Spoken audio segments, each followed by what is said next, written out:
Hi, come on in. Welcome to Mimi's Reading Corner.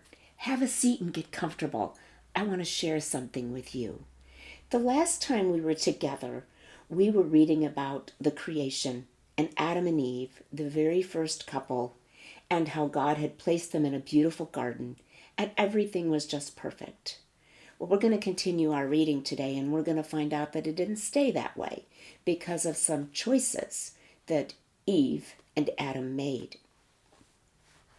When God placed Adam in the lovely Garden of Eden to dress it and to keep it, he talked to him about the trees and told him that of every tree but one, including the beautiful tree of life, he might freely eat. For a wise reason, God saw that it would not be best for man to eat of the fruit of the tree of knowledge of good and evil. So he told him plainly that he must not eat of it, nor even touch it. Just one evil thing entered the garden: Satan, the enemy of God and man. The sight of so much peace and happiness made Satan envious and angry, and he resolved to tempt man to sin and thus grieve the heart of God.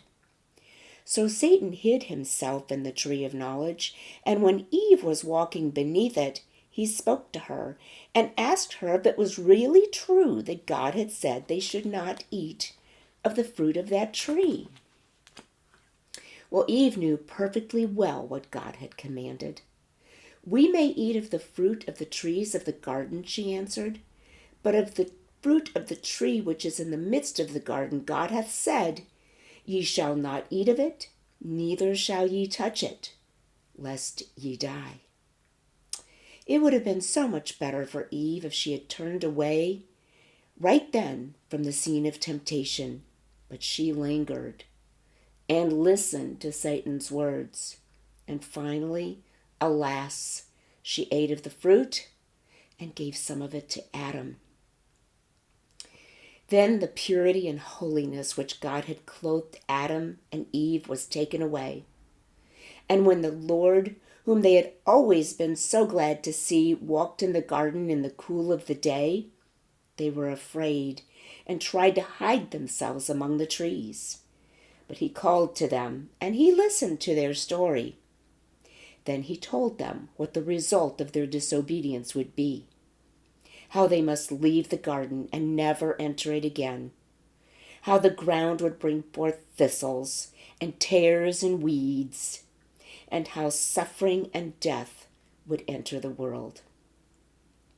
By disobeying God, Adam and Eve had sinned, and the wages or result of sin is death. They must therefore die, with no hope of ever enjoying a life like they had the one they lost.